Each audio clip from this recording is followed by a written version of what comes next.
Lindsay, the pastor here at Tippy Faith and Community, and we're really glad to host this event with or for Citizen Action. We as a faith and community know there is a separation between church and state, but absolutely not one between religion and politics. So we're all about social justice and action. So warm welcome. Bathrooms are downstairs. The best way to get there is to go through the front door and just keep going down and keep walking all the way to the back of the building. You'll come to the men's room on the left first and then the ladies' room. If you go too far, you'll end up in fellowship hall. You'll know you're there. And I'll just share with you that we're in the process of setting up right now for our Divine Intervention Ministry to the homeless. We open up our church to 130 overnight prayer vigils in a row throughout the winter, December through March, in order to welcome county homeless people into our space and help them resource themselves to have enough home going forward. So warm welcome, and I will turn it over to whomever is speaking next.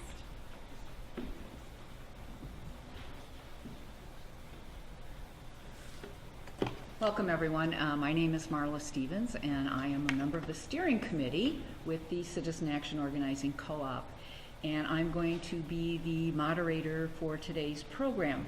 I want to thank Pastor Hagan and Tippecanoe Presbyterian Church for hosting this event, and I also want to do a shout out to all of our co-sponsors, especially the Fair Elections Project and Wisconsin Voices, the Uptown Crossing Neighborhood Association, MICA, Organizing for Action, I don't want to leave anybody out, AFNHP, River West Votes, WEAC Region 7, the ACLU, I said MICA, Common Cause Southeast. So as you can see, there are a lot of organizations that care about this issue, and along with you and I. So I'm going to do just a brief overview for you of Citizen Action Organizing Co-op, who we are, why we're putting this on. We are citizens in the greater Milwaukee area who banded together and said, you know, all of these community organizers are working on things that foundations want them to work on. And the organizers at Citizen Action kind of got together one day and said, wouldn't it be nice if we could work on something that the people in our community want us to work on? And so the people in the community said, we'll kick in something every month to pay an organizer's salary. And that's what Citizen Action is. It's a number of citizens who are committed to paying the salary of an organizer and who want to work on issues. So our Fair Elections team, our co-op members, decided they wanted to work on the issue of partisan voting districts. And so that's how we find ourselves here today. And I want to thank the other members of the Fair Elections team who are here today staffing this event, as they have staffed all the ones that went before. So the agenda overview is this. We're all here to talk about Wisconsin's voting district maps and how they're unfair, and what we can do to work together to make sure that that doesn't continue to happen every 10 years that we have a census and every 10 years that the maps are redrawn. So when voting maps are drawn to favor one political party over another, that's known as gerrymandering, and that's what we're going to delve into today. Unfair voting maps that unfairly disadvantage one party over another, affect all of the issues that everyone in this room cares about, whether it's the homeless, whether it's disproportionate minority incarceration, whether it's lead in the water, whether it's CAFOs that put shit in the water. Whatever your issue is, if we don't have political power translated in being able to elect representatives who will fight for those issues, then we are screwed. So that's why this is an important issue. We're going to start out with Shantae Nelson from Wisconsin Voices, who's going to talk about what we need to know about unfair voting maps and gerrymandering. Sachin Chadha from the Fair Elections Project is going to talk about the case that's pending in the United States Supreme Court right now and why it's one of the most important cases to come up in the last 10 years, and what it means for putting some limits on partisan gerrymandering. And finally, I'm going to come back and talk about what we can all do to make sure that redistricting is done in a nonpartisan manner going forward.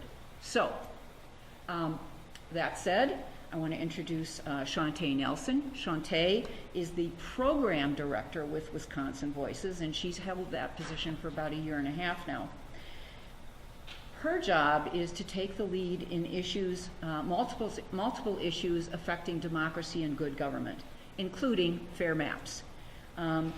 She and Wisconsin Voices help to coordinate the efforts of other progressive organizations statewide who are working to build a collective impact on citizen engagement in the political process and in changing policy. So please welcome Shantae, and she's going to talk with us about how voting district maps, if drawn unfairly, can affect our communities.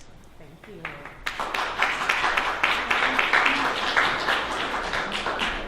Hello, everyone. Thank you for being out. I would like to also thank all of you who are here, as well as Citizen Action, the Co-op Fair Election Project, and all of you who are in the room who are here to support this particular effort. We are going to talk about fair voting maps today and how they affect us on a day-to-day basis. And so when we look at this, each of us live in a voting district. And because we live in a voting district, Marla talked about how some of those voting districts are basically groups where individuals live. So within the state of Wisconsin, we have 8 congressional voting districts. And so when we have these voting districts are designed to get the people who live in that district to choose who represents them in government. So that's just a nice map. Here is a map of the Wisconsin State Legislature, and it's just a portion of the actual map, and it's just another example to give us so that we can see voting districts. Now, one of the things that you'll notice here as we talk about voting districts, would be, like I said, the state legislature districts. Do you notice any of the lines that are drawn a little weird or drawn a little funny in shape? This is what we're going to be talking about today when we talk about voting maps, voting lines, unfair voting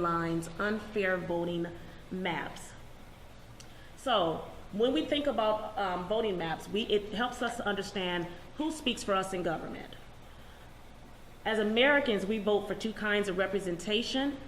On a national level, we have the Congress, which is in Washington, D.C., and we have a state level in Madison, Wisconsin. And we have senators and representatives who run for election in voting districts. So I think that this is a pretty basic, just giving you a really basic understanding for those who may not necessarily know this.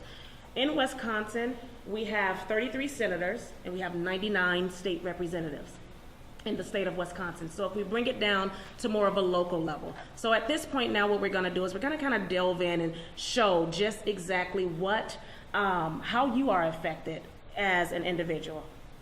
So one of the things that we think about when we talk about voting and we talk about the elections and we talk about unfair voting maps, when we look at those districts and those lines that were a little weird, and throughout the state of Wisconsin, when you see that lines are a little weird, the thing that you have to ask yourself is, does your senators, does your representatives care about the issues that you care about? If they care about the issues that you care about, great. If they do not care about the issues that you care about, and we have unfair voting lines, that can present a problem. So we talk about here in Bayview, I want to say it was maybe in 2015, there was an issue with one of the monumental wells here. And there was an issue with water. It wasn't necessarily lead in the water, but there was an issue with the water of the well. And one of the things that happened was one of the elected officials got involved and began to help to promote that particular issue. And so when you talk about lead in your water, your representatives, be it a senator, be it a state legislator, be it a common council member, representatives of any level can help to assist in those things.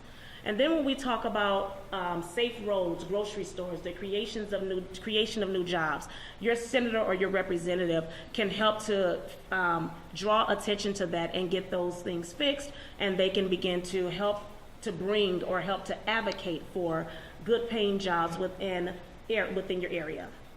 And so when we have unfair voting maps stops us from being able to choose who represents us. And it doesn't allow us to be able to connect with the individual who can represent us best for the issues that we're concerned with, the issues that we care most about. So, we talked about earlier how this process, when you have a process of voting maps being drawn erroneously, how that process is called gerrymandering. Gerrymandering is basically the process of drawing maps in a way, like we stated, where it benefits a particular party that are legislators or a particular group of those who are maybe in government. So remember the weirdly shaped lines that we had when I showed the voting districts earlier in the slides? Here is just a quick summation as well as a recap for gerrymandering. Here is the state of Wisconsin. We have Racine and Kenosha, and when you see the 21st and the 22nd Senate District, the first part that says old districts, that's Racine and Kenosha prior to gerrymandering. And if you can see that there's both Racine and Kenosha in both districts, both 21st as well as 22nd.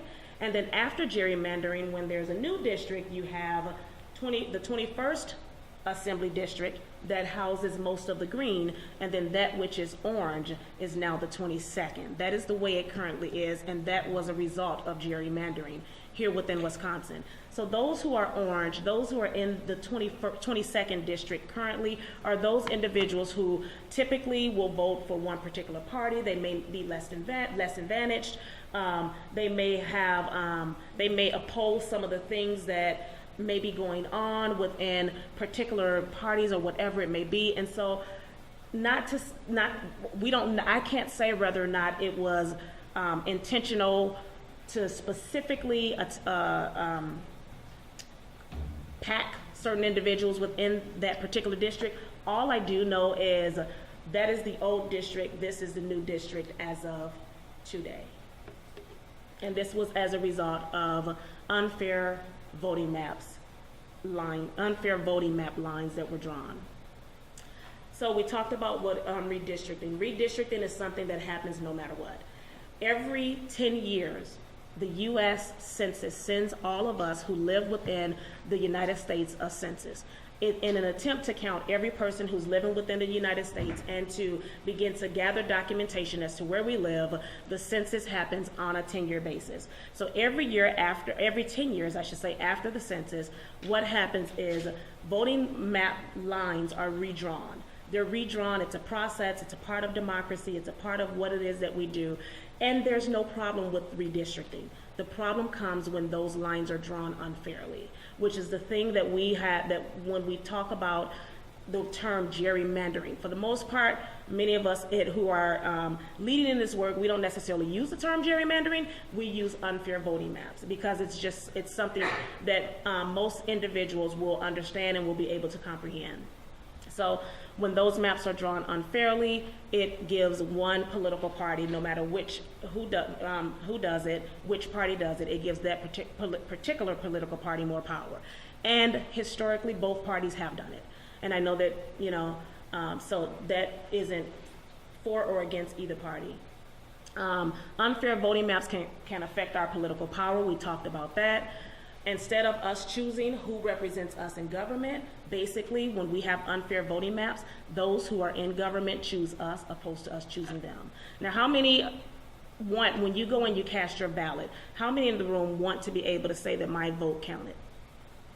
Right? All of us do, because our votes really matter. Our votes we really care about the votes that we have. Even if it mattered, but the person that we vote for did not win, that doesn't matter. We just want to be able to say that our votes matter.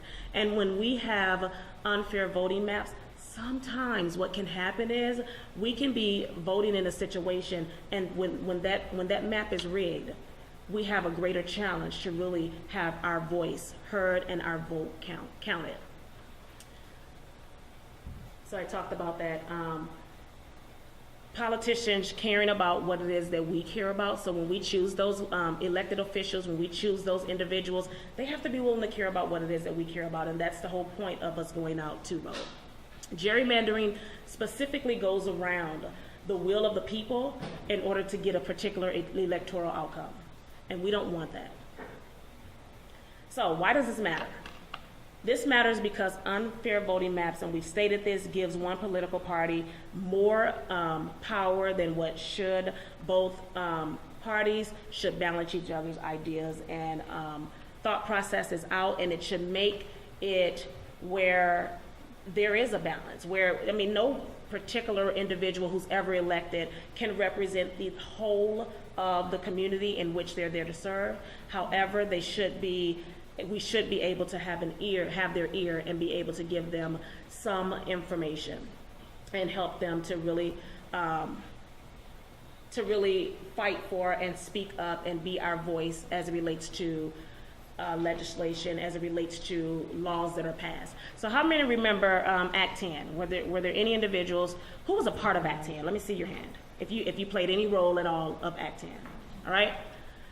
So are we asking for our teachers to lose their union bargaining rights? Yes or no? No, we're not. It happened though, right? So we weren't asking for it, but when we talk about how gerrymandering and how unfair votes affect us or impact us, sometimes we're not asking for certain things, it just comes to us and we have to be responsive. Remember the right to work?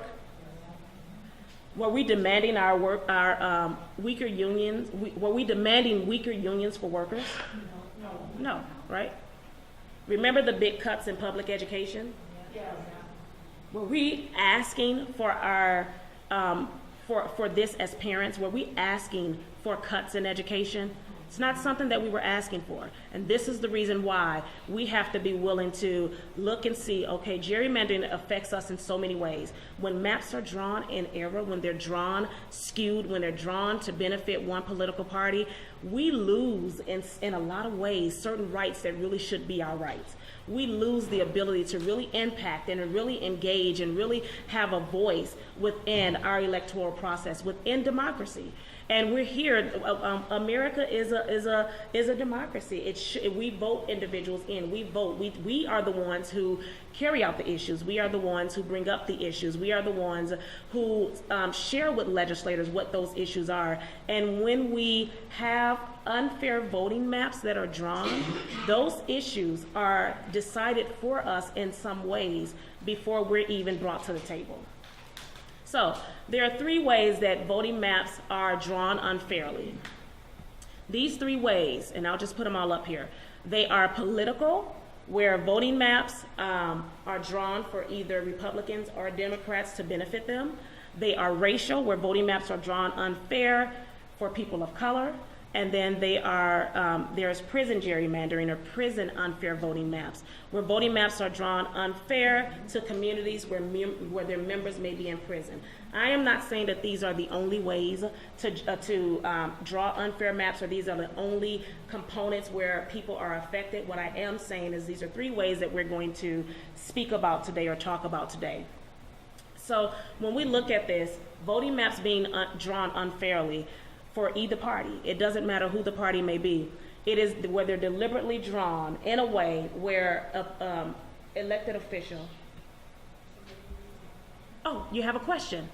Sorry, didn't know. A question as to whether voting maps are also drawn economically. Economically? Yeah, for economic disparities. That would be more so the second part that we're going to get into, which is the racial unfair voting maps. I would not necessarily say economics, but it does affect economics. So when you talk about economics and voting maps can determine whether or not a business comes into your community. It can determine so many things. When we look at and I guess in all ways, the economics of it are impacted, whether it is a political party, whether it's political, whether it's racial, or whether it is prison. It's economics impact. It impacts, I should say, economics. And so, thank you. And so, when we look at this, they're deliberately drawn to sway a certain political party.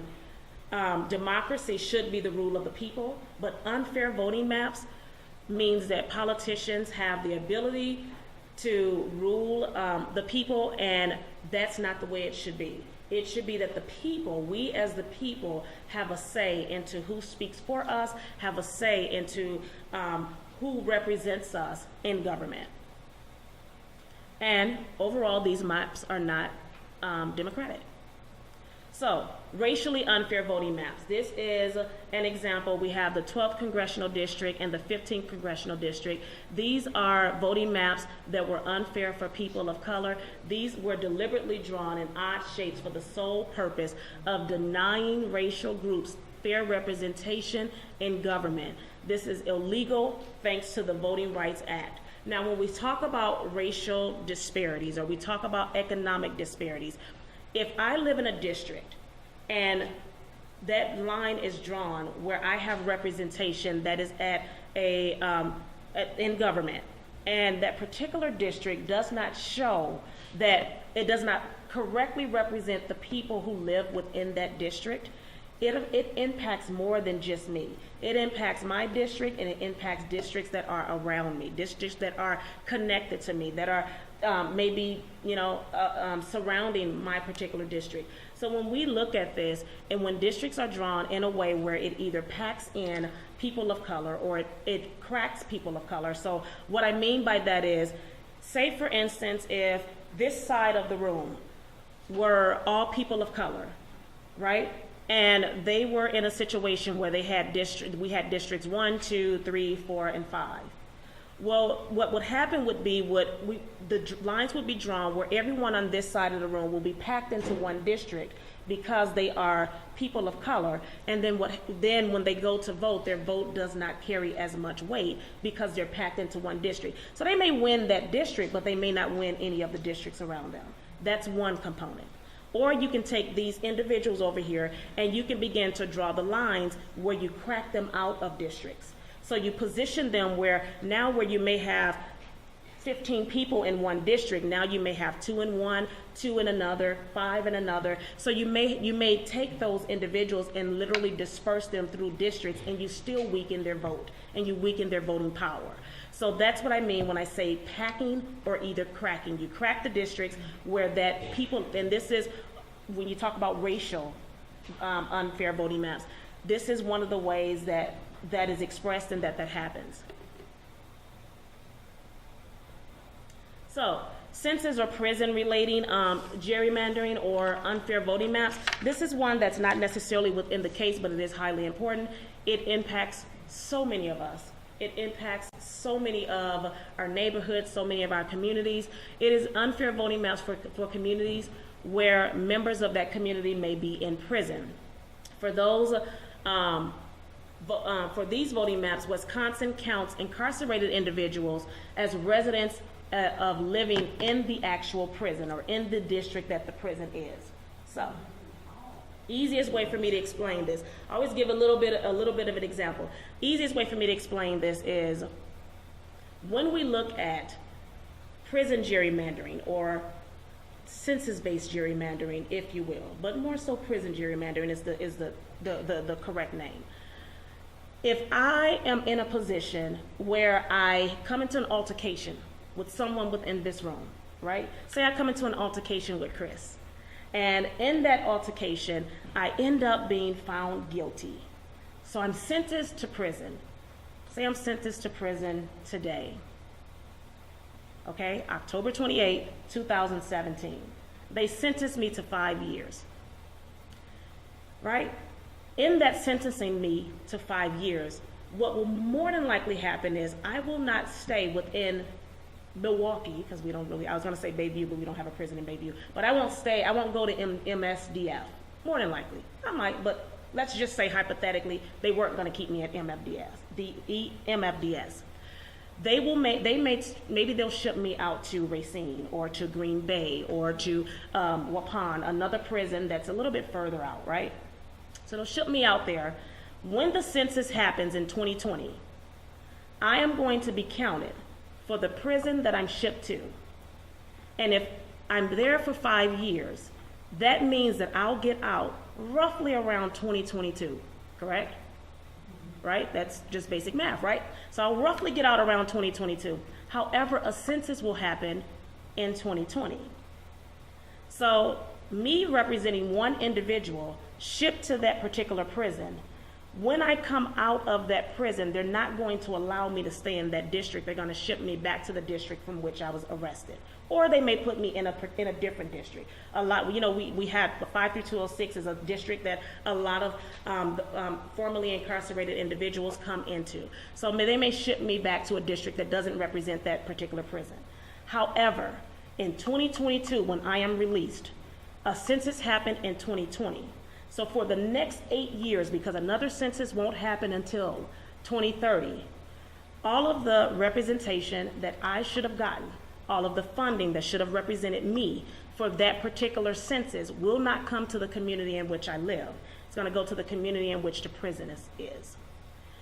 And that's not a situation that's fair. So when we look at 53206 being one of, well, not even one of, being the leading zip code in the nation, 53206, and male incarceration, particularly black male incarceration, leading zip code in the nation, and you look at some of the other communities of color that may be within the North Side, in my mind, it makes sense why so many individuals look and say, we don't want to keep sending people to prison, because it is a rippling effect.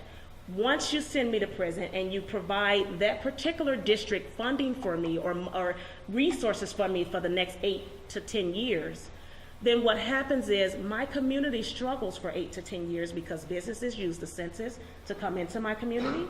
They look to see how many individuals are counted within that.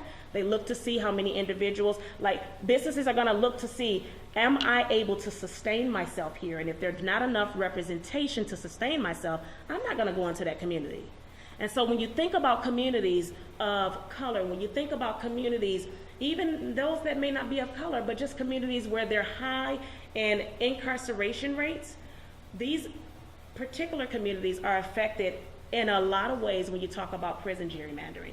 And they're affected because there are so many individuals whom may be there in that particular prison, but they're not counted where their families live. So their families don't receive those resources. Their families don't receive the representation that is needed for that particular individual. And it may not hit a person until they maybe have had a loved one, or you've had maybe a close friend who has been imprisoned within the state of Wisconsin. I personally have a brother who's been in prison for 25 years. And when I thought about this, and I'm like, wow, that's decades over, that the community in which he came from did not receive the resources. But it began to make me think about things such as how many times they will move an individual from facility to facility, and how many communities benefit off of that individual being counted within their facility. So when we think about prison-based gerrymandering or prison-based unfair maps, the thing that I really want us to get is unfair voting maps, not just prison-based, but any type of gerrymandering, any type of unfair maps, but they're crucial to our communities. You know, when they impact our communities, without fair voting maps, our rights are restricted. Without fair voting maps, our funding opportunities are limited, and our voice is silenced. Within communities, like I said, of color throughout this state, there hasn't really been a need to crack or pack. When you talk about the city of Milwaukee or cities like Racine, cities that have, when I showed the Racine, Kenosha, districts that are mainly people of color, there's no need to crack and pack. Because but especially for Milwaukee, because Milwaukee is represented by individuals who look like the people who live in Milwaukee. There may not be a need to crack and pack. Oh, but there's a need to send people to prison. Because if I send you to prison, then other communities benefit off of you as an individual. And then what happens is, when I release you back into the community, you suffer, your community suffer, your families suffer, those who live within those communities suffer. And I've always wondered, and if there's anyone in the room, I welcome you to look there. If you know the information, please tell me, but I've always wondered, when we think about prison releases throughout the United States of America, a lot of times we hear about these huge prison releases that happen. I've never really known for one to happen right before a census. Ever. I mean, really, I've known for them to happen. I've never known for one to happen right before a census. Is it because they need these individuals to count? Is it because they need these individuals to represent districts? When we think about representing districts, districts have to be drawn roughly fairly, right? They have to, the population of those districts have to be roughly relatable or roughly close in number, right? And so if, you'll see this, I guess I'll just go to the next slide. You'll see this, go ahead. I just got to add one comment. The other aspect of that is that in Wisconsin, if you're a felon or on paper, you also lose your right to vote. Absolutely. Unlike other states, so that reinforces. It reinforces. About being unfair. Absolutely. And I agree with that. You lose your right to vote. Not only do you lose your right to vote, the thing that I say is, if you count me in prison, give me the ability to vote in prison. You know, but I know that's a far stretch, but that's just me.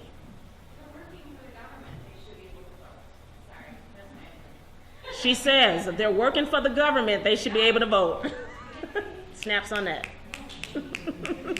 So here we are. Here's a prime example. We have Waupun, the 53rd Assembly District, and I don't know if you can see this, but Waupun Correctional Institution, you can see kind of the arrow pointing to where the institution is. It's in the 53rd Assembly District.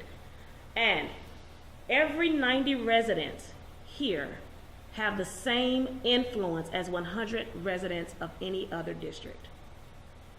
So what that means is this. Of the 2,784 African Americans within this particular district, Waupun's 53rd district, all but 590 of them are incarcerated.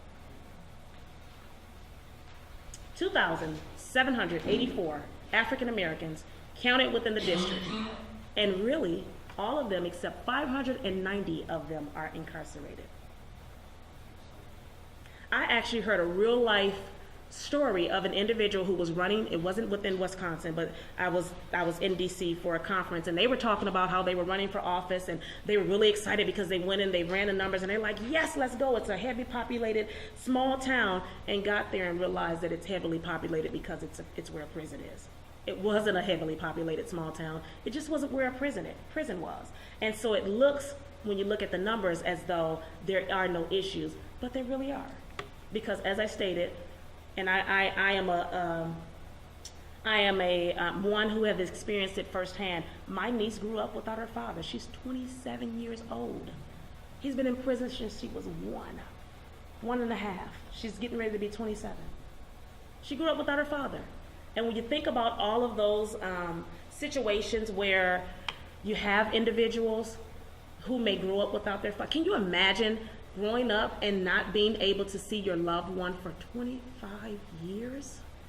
25 years, and yet when they come back into your community, they still don't have rights. Like we heard over here, their rights are still taken from them. They still can't vote. They may be on papers, things of that nature. It's not fair. It really is not fair. But we as people, we have the power. How many believe that you have the power? Everyone, please raise your hand. Please raise your hand. Please. How many people believe you have the power? Thank you. Really, we do. I know it may not seem like it, and it may seem like, oh my God, this is very discouraging and things are working against us. But let's be real. I'm one voice. But if I cry loud enough, if I speak loud enough, being one voice, and I put my voice with your voice, and you put your voice with that voice, we become a sound that won't be able to be silenced. And so that's really what it is. We have the power. We have people power. We have knowledge power. We have the ability to go and begin to communicate and educate and share information with other individuals. We have the ability to take these particular presentations throughout other communities. We have the ability to call it out when we see it. Seriously. Everyone in here. And I charge you with that responsibility. What you learn in here today, I challenge you. I charge you to call it out when you see it. Call it out when you see injustice in any of any components of government. Call it out. Because if you're here and you're not willing to call it out, then what you've literally done, if you've positioned yourself where you've gotten the information, but you're not willing to become a voice. And I'm not just saying become a voice because I work at Wisconsin Voices. No, I'm saying become a voice because that's who we should be. I don't see the reason for any of us to be silent about any of these components of gerrymandering. Rather, we look at what happens when a district line is drawn to benefit another party. Whether we look at district lines that are drawn to benefit or to disadvantage communities of color, or whether we look at district lines that are drawn to benefit areas or districts where communities of color are kind of like the pawn, if you will.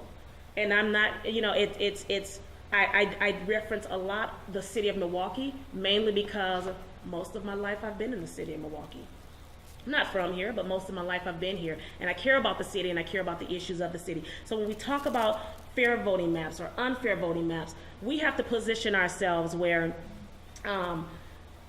we become a voice and we become those who share this information. And so I'll just show you some of the ways that you can help, some of the ways that you have the power. There are 2 bills that are currently in the state legislators, SB 13 and SB 44, right? And you can call your state legislator and you can ask them to basically support, basically to vote to say maps should be drawn fairly by an independent group. They shouldn't be drawn by politicians. You're going to hear a little bit more about how we came to be and how all of this came to be when such comes up. But that's one of the things you can do. You can tell people about unfair voting maps, which is the thing that I'm asking all of you all to do. If you have a Facebook page, if you have Twitter, if you have Snapchat, if you have Instagram, you can talk to people about it, share information about it, talk to your church members, talk to your, I know we say church family, it's not necessarily members, we're not members, we're family. So talk to your church family, talk to your neighbors, your coworkers, your friends, and your biological family. Talk to as many people as you know, and if you need help talking to someone, call Shantae. Seriously, I'll talk. I have no problem talking. I have no problem sharing the effects and the impact of what happens when voting maps are drawn in an unfair way. You can vote. How many are registered to vote in here? Oh, keep your hand up. I just want to see. Because I'm going to come and talk to you afterwards. If not, no, I'm just joking. I will get you registered to vote, though, if you need to register to vote. Just a little side note there. But you can vote. And if you have problems with voting, these are things that these are the reasons that we're here. These are the reasons that we are here in this room to really begin to educate and really help people. Politicians who drew the unfair voting maps were counting on you to not be involved in the political process. They're counting on you to not vote. They're counting on you to not care about the things that you care about and to not push those issues to them so that they begin to care about it. All right? You can ask about how you can invite any of us here or myself or Sachin here to speak, or how you can be trained to present this presentation. And you can join Citizen Action. I always kick that out there because I really do believe in Citizen Action and the co-op. And so I always kick that out there. If you have any additional questions, you can contact me. There is my information there at the end of, and I don't know if we want to try to do some questions now, we can. Other than that, I know we're going to have time and space for questions when Sachin is up. Have questions? Okay, with regards to felons having the right to vote, you mean other states allow their felons to vote? Yes. Why that? I didn't know. Yep, some can vote from prison. Oh. It's like absentee. Sure, well that's. Right. Okay, thank you. You're welcome. Where a felon is counted is a matter of how you interpret the census. Do you say that the census says this person is a resident of the place where they were when they were counted? Or do you say that they're in prison so we won't count them there, we'll count them in their home? Legally, That's a decision that could be made. no, legally you have to be counted where you live on Census Day, which it will be April 1, 2020. So wherever you are, April 1, 2020, you have to be counted as a resident of that particular address. If you move April 2nd, will they? Is the true question. Will they choose to change that? Probably not. Go ahead, sir. I think she was asking about what we need to address is the sixth, or prison gerrymandering. What's the better way to do it? In my opinion, this is my opinion, I say count us where we're from. Count us where our families live. And I don't want to say us like I've spent a day in prison, but count whoever it may be where their families live. If you count me where my family live, or, yeah, I'll just say count me where my family live. I don't want to throw out a bunch of solutions. I say count me where my family live. Any other questions? Yes, sir? So you mentioned like one specific district that that prison gerrymandering has effect on. Is it like all over the state, or like is it just All over the state. It's all over the state. Anywhere where there is a prison gerrymandering happens. Okay, thank you. Thank you. We will have time for more questions after the second speaker. All right. Thank you all. Please hold your questions. Really quickly, I do not want you all to forget your questions though, so if you have questions, please jot them down, and we'll go from there. At this time, so we have an individual. Do you want me to just introduce Sachin? Or you want to do it? You're going to do it? All right, because I was getting ready to do it. If I forget something. Come back up. Thank you. Okay, our next speaker is Sachin Chadha. He is the director of the Fair Elections Project and a partner at Nation Consulting. He has more than 20 years of political and issue campaign experience in Wisconsin and in Missouri on both federal and state races. He has worked as an aide to Governor Jim Doyle and for Wisconsin Citizen Action way back when.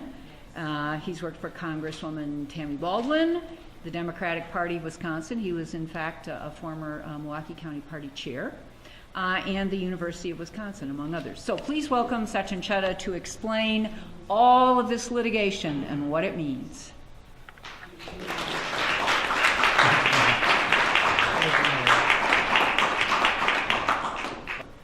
Good afternoon. All right, it's really dark in here, so it feels like, oh, is it nap time? We're gonna pound it out. Thank you, Shantae, for that. We're gonna get to skip some of my slides, which is good. Keep things moving here. Thank you, Marla. Thank you to Citizen Action of Wisconsin. Thank you especially, Kristen. You don't have to. Are you doing something? Okay, you can sit there if you want. All right, Kristen's gonna sit here. Chris Lennon has been the usher. I want everyone to just acknowledge the excellent ushering skills. Don't hesitate to get up and buy some water and baked goods. I might need a water at some point. I'm here to talk about, it's really a story of citizen power. And it's a story of citizen action, but that's confusing because there's actually an organization called Citizen Action.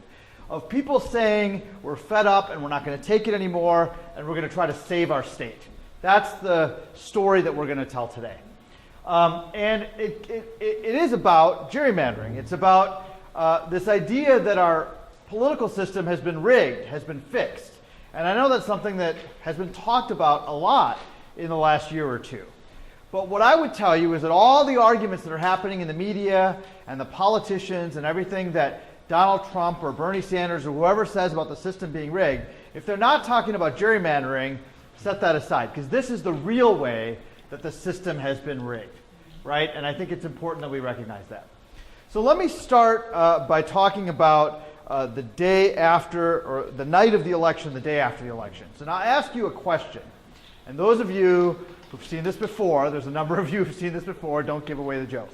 How many of you on election night and the day after the election were like, oh my God, what just happened? If you were one of those people who was surprised, hold your hand up and hold it up. Okay, now, I assume you're all talking about 2012. Wow, confused, aren't you? So let's look at this not from the perspective of whether you personally are a Democrat or Republican or independent, because it's a story for everybody, whether you supported the winner or you supported the person who lost in 2016, that's not relevant to the story here, right? Because this is a story about how our democracy got broken for everybody. And it really starts, I'm going to set the stage in a story about what happened in the 2012 election, but let me go back even a little bit further, okay? And I want you to think about the elections, again, not from your own perspective. Here's who you voted for, whether you were happy or sad about what happened, but just look at it objectively for a moment. In 2006 and in 2008, those were really good election years for Democrats. And I'm not saying if that's a good or bad thing. I'm saying the Democrats won in 2006 and 2008. They won a lot of stuff, right? In 2008, they elected a president who was the first African-American president in the country. He won Wisconsin by 13 percentage points. It was a blowout in what had been, for the two elections prior to that, the closest state in the country in presidential elections. The Democrats took control of the legislature. They took control of the state Senate, the state Assembly. They took control of both houses of Congress over the course of 2006 and 2008. And so when we set the stage, we say, look, the Democrats were in power going into the 2010 election, right? And then the 2010 election happened. And it was a really good election for Republicans. And it was, from a global perspective, big picture, what we would consider in America a fair election. Now, I'm not going to be able to get into all of the ways that elections can be made unfair by secret corporate spending or changing the rules around who can vote and who can't vote, or what are the rules around voting, or whether or not you can register to vote on election day. Those are all debates that are happening. I have strong feelings about those issues. You might as well. But we're going to talk about what they did with the maps and the massive effect that the maps themselves had on the election. So in 2010, if we assume that there was a fair election, the Republicans did win about 250,000 more votes in the Assembly than the Democrats. Now remember, Shantae said there were 99 Assembly districts in Wisconsin. There are about 2 million voters. So they got a lot more votes. And they won the gubernatorial election. They won a U.S. Senate election. It was a big year for Republicans. Because they got all those more votes, they got 60 seats out of 99 in the Assembly, and the Democrats got 39. And that was a rational result. The Republicans got more votes, they got more seats, right? In this system, the map was a little, the map had been drawn 10 years prior. It had some bias towards the Republicans that had grown over time, but it was essentially fair. I mean, we know it was fair because the Democrats took control of the Senate 4 years earlier and kept it, and took control of the Assembly 2 years earlier, right? So the Democrats could win a majority under those maps. We know that because it happened, right? So then a bunch of stuff happened. Now, some people think that 2011 and 2012 were kind of quiet. I tend to think that politics was kind of active in Wisconsin in 2011 and 2012. Remember anything that happened? She mentioned a couple things. Act 10, 100,000 people marching in the street. Citizens took over the Capitol. The Democratic senators fled to Illinois. Massive cuts to education. Huge changes in state government. Now, those things were very publicly debated. And what happens in the normal course of politics, what has happened across the country for the last 50 years in the modern era of politics, is if people like what you're doing, generally speaking, your party gets sent back. And if they don't like what you're doing, you get voted out of office. So what happened in 2010 was, the Republicans made a case that you shouldn't like what the Democrats were doing when they had all the power. And so they got put into power. But then they were able to draw the maps because the census happened in 2010, the same year they were elected, and in 2011, the year after, that's when you draw the maps. And I'm going to get to kind of the story about how they actually draw the maps and what was wrong with the process later, but just know that they drew the maps in 2011. So in 2012, we had our first series of elections under the new maps, okay?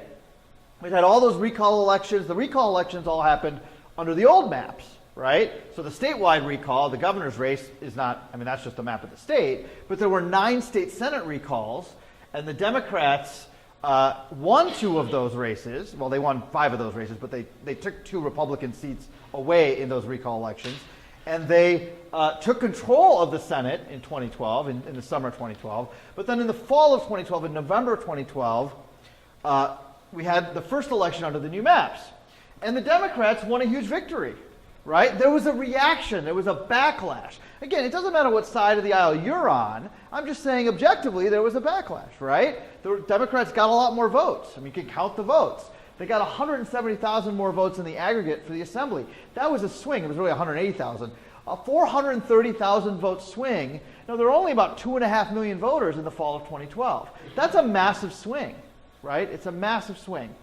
The total aggregate vote in the state was about 52-47 in favor of the Democrats. But when they actually allocated the seats in the legislature, the Republicans still got 60, and the Democrats got 39. And this is the core result of the problem, right? This is the issue. The Democrats got a lot more votes. They swung the electorate. And the purpose of the election is both looking backward and looking forward, right? Looking backward, you're holding politicians accountable. Looking forward, you're saying, what side do you want to be in power for the future? Well, the Democrats won in 2012, but they didn't get more seats. And so the story that you heard and saw in the media and in the coffee shops across the state, the public discussion was, well, yeah, Scott Walker and the Republicans did all that stuff, but I guess the people supported him because they got reelected. They got reelected, right? But it turns out that they didn't get more votes, but they got reelected. It's very confusing, right? Because it means that something was broken. Now, our expectation is that our vote's going to count, whether we are a Democrat or a Republican. If we're an independent, we pick in each election. We expect our vote to count. But our vote only counts individually. It's one person. It's when we aggregate them together that you make a decision, right? Whether that's for the statewide election or in a voting district. Now, in 2012, the Democrats elected the president again by 7 points. They elected Tammy Baldwin. You know, the pendulum had swung, and that's not what happened. Now, across the country, we had been seeing fewer and fewer competitive elections. And I have a chart here. This is about Congress, not about the state of Wisconsin. This is the U.S. House of Representatives. But what you can see is that 25 years ago, there were 100 swing seats. And so if you won a swing seat, right, out of 435 seats, a quarter of them were swing seats. Another 80 of them only just leaned one way or the other, right? So you could actually see the Congress go back and forth. And so the Democrats had power for a long time, but in 1994 they lost the House, then they got it back in 2006. So, you know, you have this kind of back and forth that happens. By the time we got to the 2012 election, there were only 35 competitive seats in the U.S. House. And in fact, the Republicans didn't have to win a single swing seat in order to maintain control of the U.S. House of Representatives. You add up their landslide seats and their strong seats and their lean seats, and they didn't even have to win swing seats. So we have fewer and fewer competitive elections. And one of the reasons for that is because the voting maps have been drawn in state after state in a way that guarantees certain results. In fact, they've measured over time, by decade, how many seats are kind of fixed in favor of the Democrats or the Republicans. And the net of that, as you can see in the 2011 census and in the 2012 election, it jumped up. There were a lot more seats that were kind of guaranteed to the Republicans. What happened here as a result of gerrymandering is that almost the entire margin that they hold the U.S. House by, almost all of it, is actually preordained by map drawing, right? You draw the maps, you guarantee one party more seats than the other seat, and then you have the election, but it doesn't matter because the results are kind of preordained. Now, the consequence of that is something that Shantae talked a little bit about. I'm going to add a little something to that, which is to say that the biggest thing that we see that happens in our politics is that the government system itself, the policy debate, tends to move to the edges because the general elections are pre-decided and the primary elections become much more meaningful.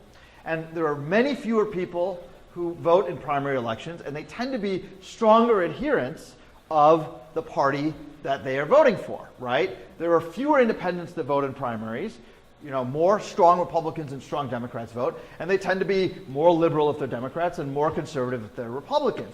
And so what happens then is if you want to get elected under this system, you have to play to the fringe of your party. Now, I'm pretty liberal. I'm a progressive guy personally.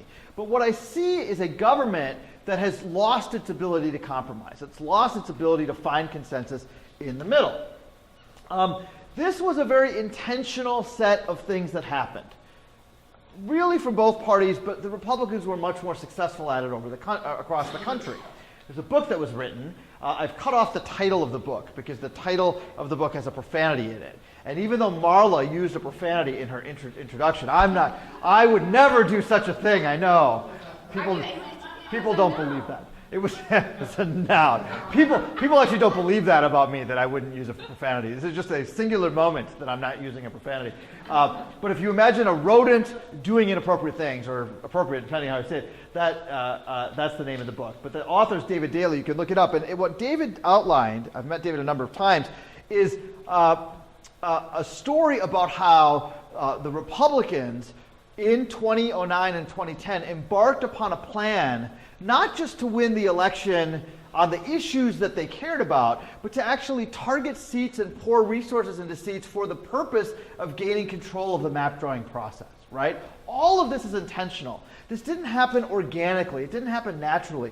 And the reason I say that is because, when people find out that I'm engaged in politics as an activist and professionally, they'll say, the Republicans are ascendant now, but it'll swing back. It always does, right? That's what they say. Or that's in Wisconsin. In Illinois, they say, well, the Democrats are in power now, but it'll swing back. It always does. But when you rig the maps, that pendulum effect, that natural correction in our politics gets thrown out the window. It doesn't happen, right? It breaks the political system because that accountability actually doesn't happen. Now, gerrymandering took place a long time ago. There's a whole story here. Shantae talked about this, so I'm going to skip this. There's all kinds of crazy looking maps. But I want to be clear that the maps don't have to look funny, right? Gerrymandering, and Shantae used this definition, the maps don't have to look funny for it to be gerrymandering, right? The definition that we want to use is that we're trying to establish political advantage for a particular party or group by manipulating the lines, right? And sometimes the lines don't look funny. I have this map of Illinois, and if you look at this district, it actually, I know it's a little hard to see, it doesn't look that funny, this district doesn't look that funny, this district looks pretty normal. There's not a lot of jagged lines that kind of reach around, but this map is heavily gerrymandered in favor of the Democrats in Illinois. So our focus then is not to be concerned about funny shapes, but to be concerned about the misalignment of votes and seats, right? That if one party gets more votes, we think they should get more seats. If the other party gets more votes, we think they should get more seats. And we don't think that that's proportional. I'm not saying if you get 54% of the vote aggregate, you should get 54% of the seats. We have districts. We have 99 districts, right? And so if one party's getting more votes, they're actually going to win more seats than their percentage of the vote, right? Which is why when the Republicans didn't get 60% of the vote in 2010, but they got 60% of the seats. That was actually the right result, right? There's a little bit of an exponential effect. You get 52 or 53% of the vote, you might get 60 seats. You get 58% of the vote, you might get 70 seats. That's okay, right? But what we want is partisan symmetry. What we want is if one party gets more votes, then that means they get more seats. Then if the other party gets more votes, they should get more seats. And what we actually have in Wisconsin is the electorate going like this, but one party just getting all the seats. You didn't see that because I was behind that. One party going like this, and the other party, the two parties kind of going up and down, and then one party just kind of staying with a steady number of seats at the top, right? And that's an unreasonable result. We actually think the majority should rule. I mean, it's a pretty simple concept, and it's not what we have in politics today. Now, there are a lot of different traditional criteria. I'm not going to spend too much time on this. It is not actually one of the criteria in current map drawing that you should be fair to people who adhere to either party. And Shantae talked a little bit about how you actually do it. She talked about packing and cracking. She had this graphic up here. Can I tell the story even though you talked about this a little bit? So I just, because I get to tell jokes. So you have these districts. So imagine there are two parties. Imagine there's a purple party and a green party, okay? And I don't mean the green party, right, the environmental, just the neon green party that's on the screen. And so imagine we have 64 people divided into 4 districts, evenly. Now this is very similar to Wisconsin. Not every state has an equal number of adherents of both parties. But it does apply in Wisconsin, and the principle applies even in states where the populations aren't evenly distributed. In Wisconsin, they are evenly distributed. So what happens in this district up here on the left is, let's say the purple candidate is a really good candidate. That candidate knows the issues, they work really hard, they're willing to dial for dollars, they're going to knock on doors, they're going to run a good campaign, and they get some of the people who normally lean the other way to vote for them. Now the purple candidate's going to win that district. But in the neighboring district, the green candidate is a stronger candidate. They've got more experience, they know more people, they're working harder, and they get a couple of people who lean purple their way, and they win. What happens in these kinds of districts is the campaign matters, the candidate matters, the issues matter, right? The political process will actually work, right? Because you take all of those inputs and then the right candidate is going to win. Now, we may not like that candidate, but the candidate who gets the most votes is actually going to get elected, right? What happens when you draw the lines in a funny way, and I don't mean in a funny shape, but I mean with the purpose of actually putting people in this district or that district, is you actually pre-decide the election. So look at this U-shaped district right here on the bottom left. There's a lot more green voters packed into that district, right? A ton of them. The green candidate in that district is actually a terrible candidate. They're dumb, they don't show up, they're not connected to the community that they live in, they don't even shower every day. But there's so many green voters who are just going to vote for the green candidate that they don't get enough, the purple candidate who's a lot better doesn't get enough of those green voters to come over, and the green candidate wins, right? So they're going to get that one seat. But in the other districts, the green voters are cracked. And what that means is there's more purple voters, but not as many more purple voters as there are here, right? So they're numerically greater, but not to the greater degree, right? So in that bottom left district, the number of green voters is way up here. In the rest of the districts, the purple voters is like here, right? So it's closer.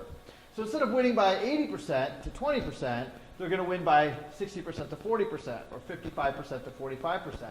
But enough that the outcome is still pre-decided.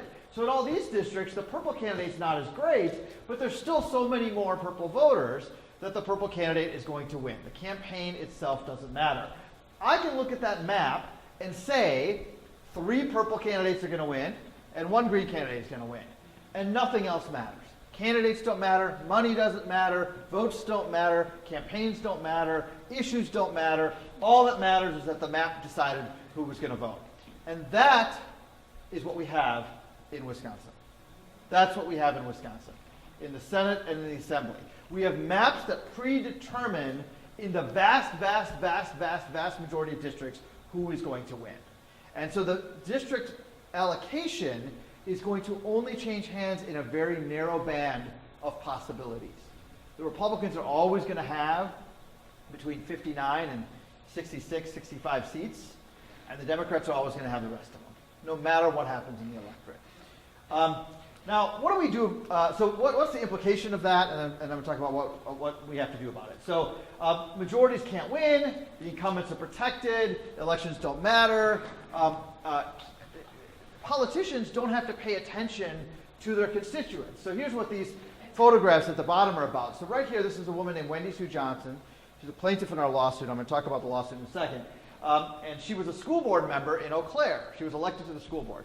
And in Eau Claire, there had been Republican and Democratic local officials and Republican and Democratic state legislators forever, right? It was a community where seats went back and forth, and the community was split. And what happened was, once every 3 months, all the local school boards met with all the state representatives together to talk about the issues in their local community. And for years, for decades, there was a consensus that that local community wanted to support resources for local public schools, whether they were Republicans or Democrats. In fact, under Republican Governor Tommy Thompson, the state agreed to pay 2/3 of local school costs for everybody. Now, there was some discussion, continues to be some discussion about the limits on teacher pay that were put into place, and we can disagree on that policy, but the fundamental belief from both parties was invest in public schools. That was the fundamental starting point of the belief.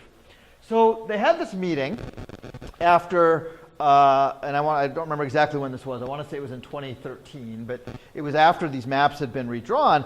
And there was a state representative, still is a state representative in Eau Claire, named Kathy Bernier. And they had drawn Wendy Sue out of Kathy Bernier's district in this redrawing because they thought Wendy Sue was going to run against Kathy Bernier. So they drew her into the next district, and they packed all the Democrats into one district and then surrounded it with Republican districts, right? And at this meeting, they were talking about the impact of budget cuts on schools, which every community has been talking about, right? And at one point, there was nobody dropped a swear word, nobody yelled at anybody. It was a very cordial meeting. And at some point, Kathy Bernier just got up and left the meeting. And then she said, talking about these issues and these people is worse than going to the dentist. And the meeting has never happened since. They stopped having these meetings. And the reason is that Kathy Bernier is going to get reelected no matter what, because she's in a district where the Democrats are cracked out of it, right? And the Republican is going to win. And she doesn't have to pay attention to what the local school boards in her community in Eau Claire and the surrounding suburbs think anymore, right? They just don't even have the meeting anymore, right? Because that level of local accountability is just gone. The legislators then play to the extremes. In Wisconsin, they play to the extremes of the Republican Party. In other states, they play to the extremes of the Democratic Party. The bipartisan consensus breaks down. And for the issues that we care about in our community, where there is broad consensus still to this day, we want good roads, we want a world-class public university system, we want our local schools to serve our kids.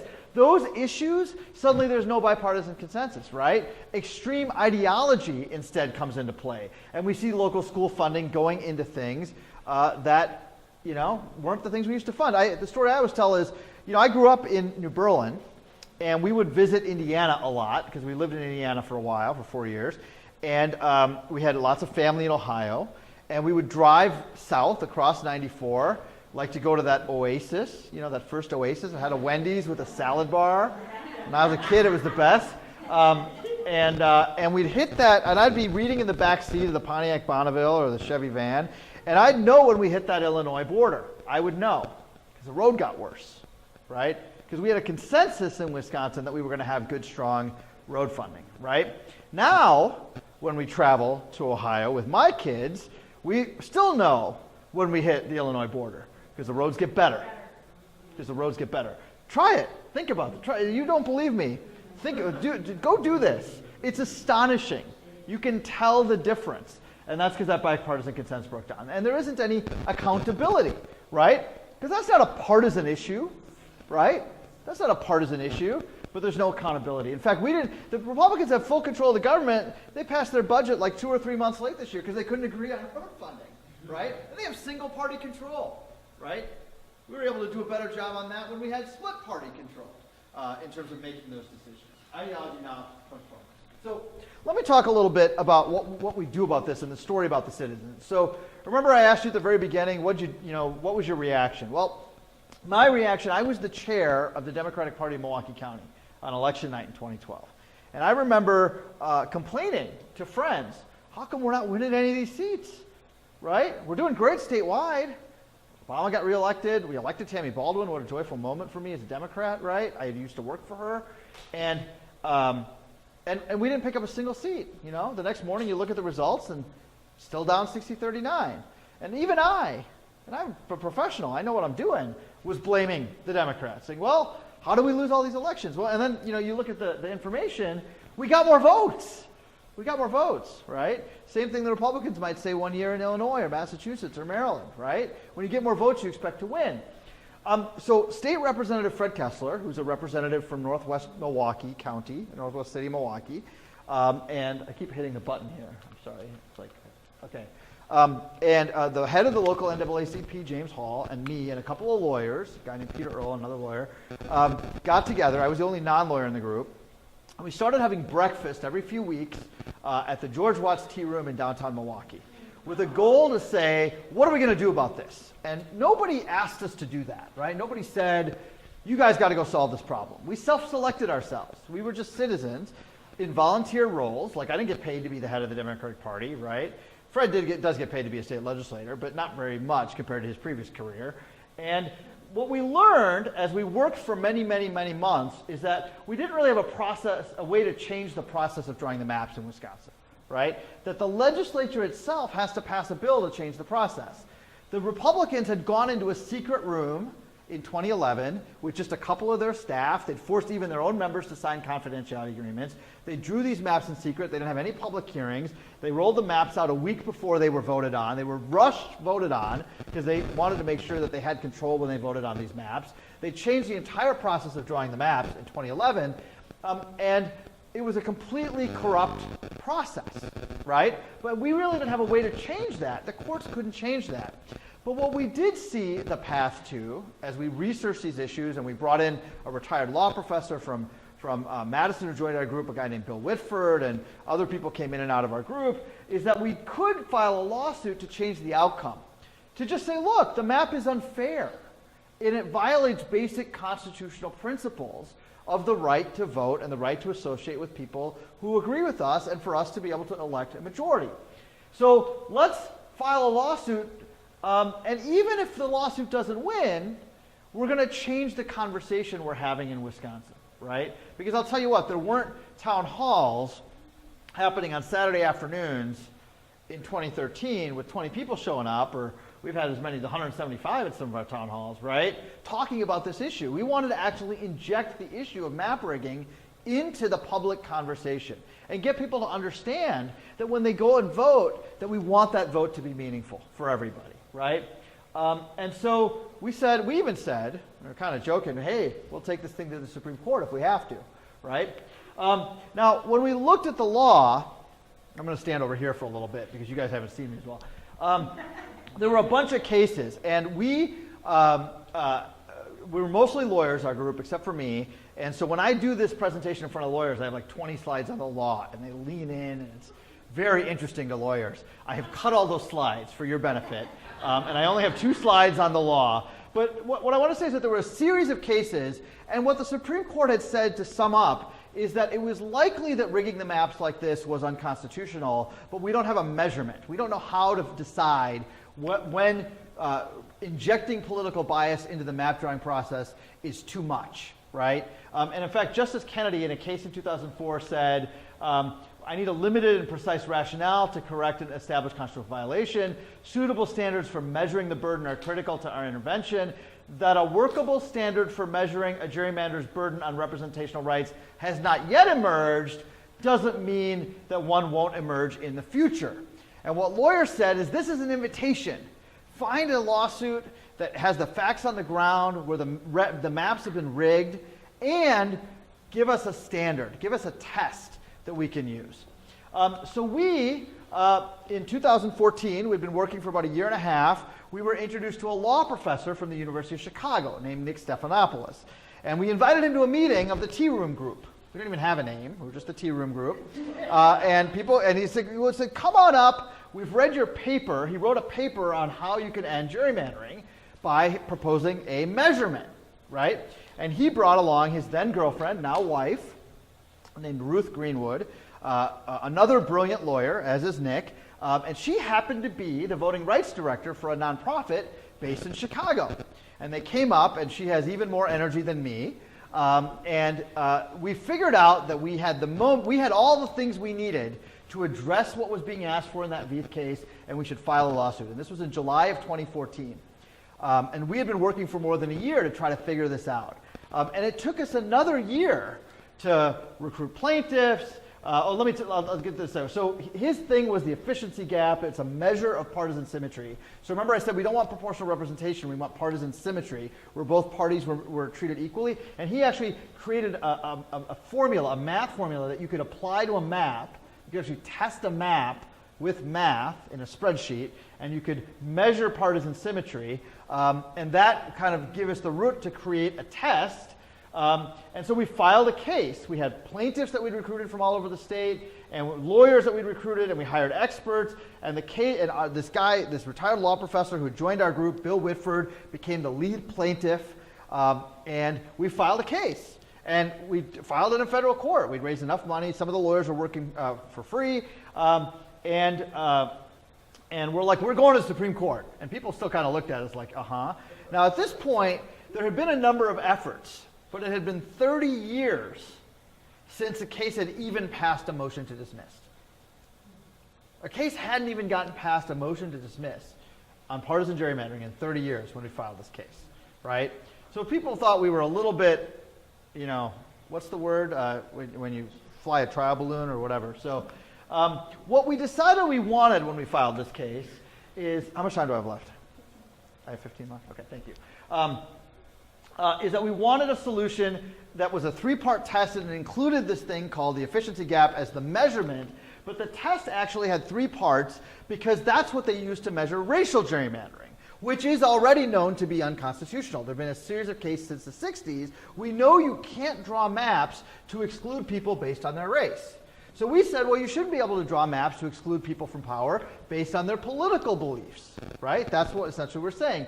But if we keep the case doctrinally incremental, those are big words, if we keep the test similar to a previous test, then we're not asking the justices to go so far, right? We're just asking to make a little change in the law, right?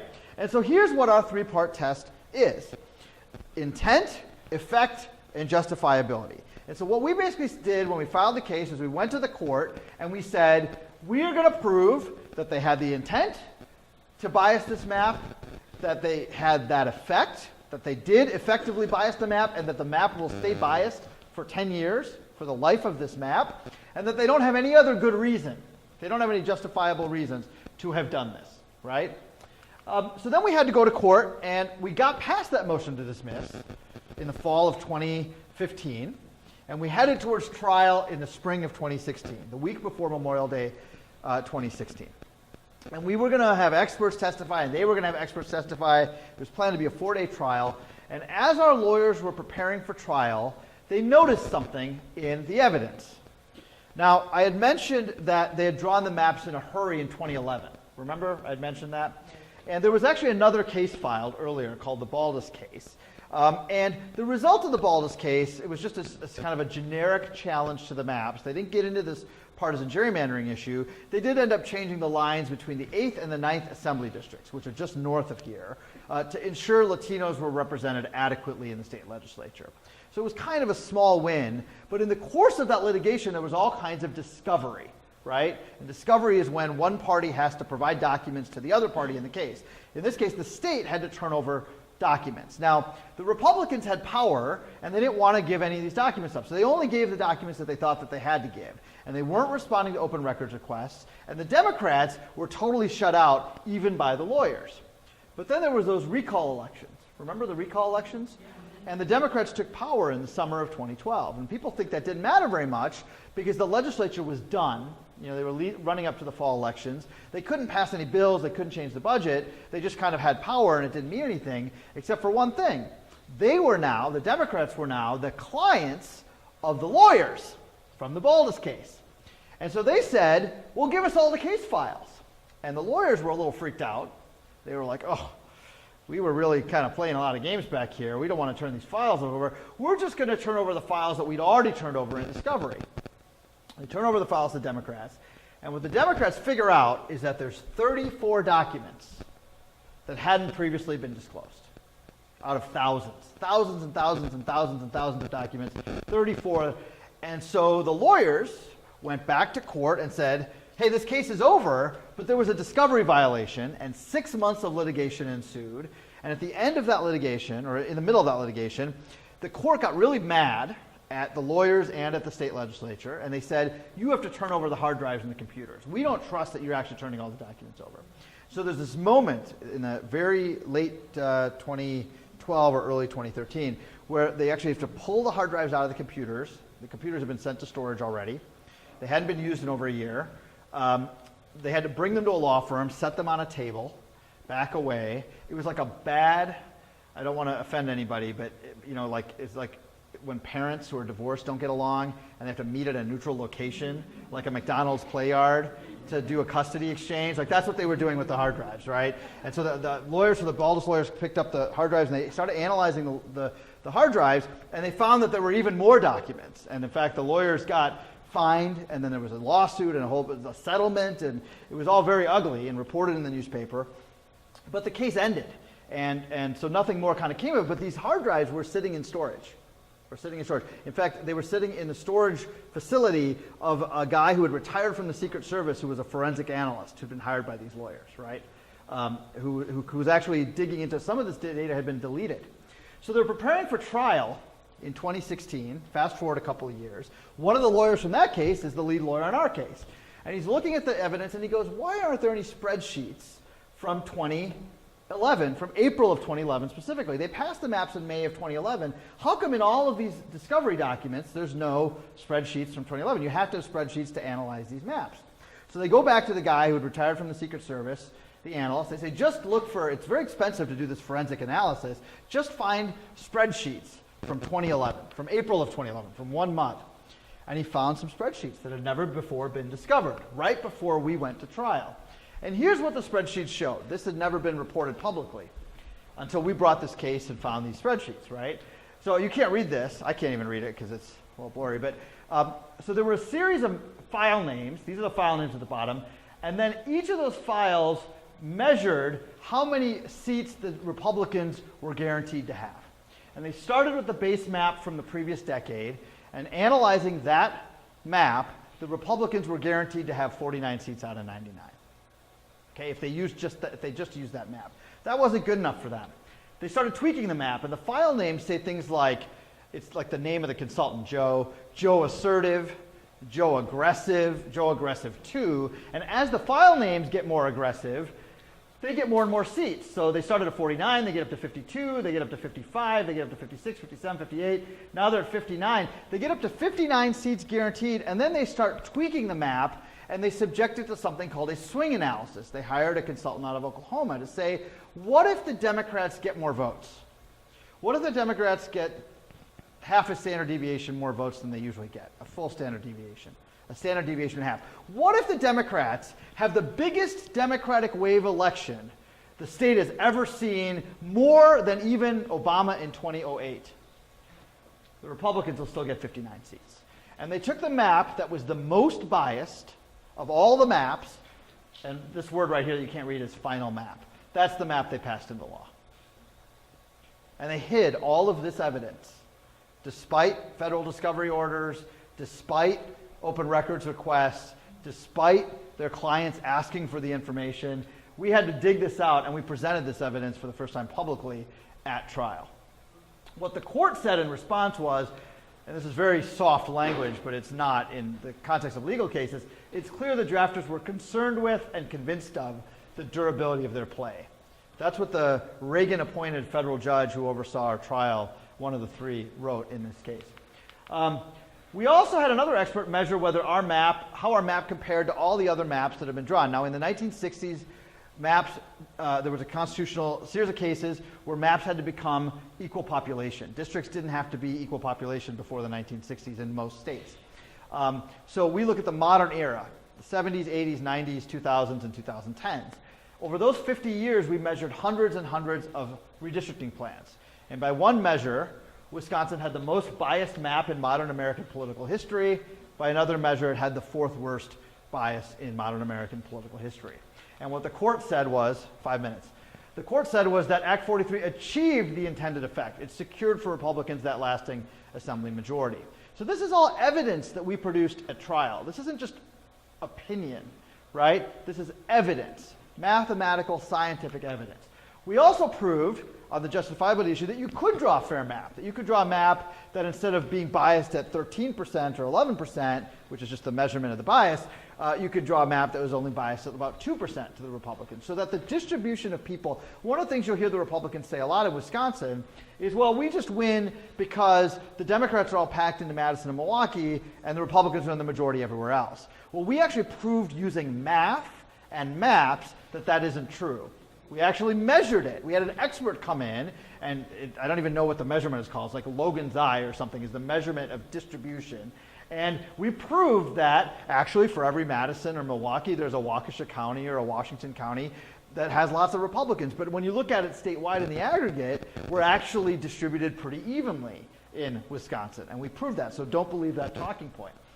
And the judges said that the case, what they did wasn't justifiable. Now, if we win, right, if we win the case, it's an outcome-based win, not a process-based win. It doesn't change who draws the map, but it ensures that the maps will be fairer. Now, it doesn't mean that the maps will be fair. There will always be some political bias in a map that's drawn by politicians, right? But we want to limit the roughest edges of that. We want to make the maps fairer, right? But even if we don't win, we have events like this. We've injected this conversation into the public mainstream, right? We've actually done, we've looked at some polling, some of which was released this week, that says people actually are much more aware of this issue than you'd think, and they blame gerrymandering correctly for why our political system doesn't seem to work in Wisconsin. So by filing the case, we catalyze this public conversation, even if we don't end up winning the case.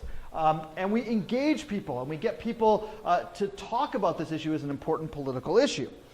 Now, here's the good news. At least at trial, we won. This is where you applaud. That group of citizens who came together in a tea room and said, you know what? You can fight City Hall. We're sick of it. We're not going to take it anymore. All those cliches. We won the case. And the state appealed, and we actually went to the Supreme Court, right? And people kind of laughed at us sometimes, right? Like, you're still having those meetings over at George Watts's? You're going to go to the Supreme Court? Well, on October 3rd, I sat in the Supreme Court chambers, and I watched the oral argument. The state is still fighting us. They still don't want our win to hold up. But the court issued a pretty clear ruling, not the Supreme Court, but the trial court, and it ruled all these things that I don't have time to say, that the intent was clear, the effect was clear, it wasn't justifiable. And so the Supreme Court hearing happened, and the state has been spending a ton of money to try to kind of have these maps be held up, keep these maps in place. And we hired a great lawyer. We think our chances of success are very high. We will find out later this year or early next year whether or not the maps in Wisconsin are overturned or they're not overturned. If they're overturned, we get new maps for the 2018 election. That will be fairer. I'm not saying they're going to be fair, but they will be fairer. And we set a national standard, hopefully, so that those Republicans who've been disenfranchised in Massachusetts and Rhode Island and Illinois, they're going to get fair maps. And the Democrats who got disenfranchised in Ohio and Pennsylvania and Michigan, they're going to get fair maps, right? The idea here is we want democracy to work everywhere. That's our goal. That's our goal. Now, our expectations should be, thank you, our expectations should be realistic. This doesn't solve all the problems, right? There still will be some gerrymandering. We hope to just eliminate the most extreme cases. Campaigns, we want to get back to the place where campaigns are won because of shoe leather and hard work, right? We want candidates to have to make the case to the voters. That does include raising money. It includes knocking on doors. It includes sending direct mail and having advertisements and having qualified candidates, right? You have to do all those things to actually win the election. So this doesn't guarantee a different result in Wisconsin. It guarantees the chance for each party to have a symmetrical chance to win instead of an asymmetrical chance to win. And even if we win the case, the process for drawing the maps will still be the same. Politicians will draw the maps, but there will be a limit to how biased they can make the maps. Now, we want the politicians to not actually be the ones to draw the maps. And so that's where, even though we have a legal case, you can take action. Shantae talked about this, right? She talked about those bills. If we can shame them, right? And if we can elect legislators next year who believe in independent drawing of the maps, we can get fair maps. And that includes Democrats and Republicans who do believe that. We want to hold them accountable for spending all this. They've spent millions of dollars of taxpayer money to draw and defend these maps. They continue to spend tens of thousands, hundreds of thousands of dollars on outside lawyers and at the Attorney General's office to defend these unfair maps. Let's hold them accountable for that. And we have a campaign that Citizen Action has been in the lead of. I'm a Citizen Action member as well. Along with our Fair Maps Coalition, which is 11 groups and growing across the state, to get county boards to pass resolutions, are you going to talk about that a little bit? Let me say one thing about that. Marla's going to talk about a little bit more. The counties that have passed these resolutions, there have been more than 30 so far, are 2/3 counties that voted for Trump, and the average vote in those county boards is like 3-1 in favor of passing these resolutions.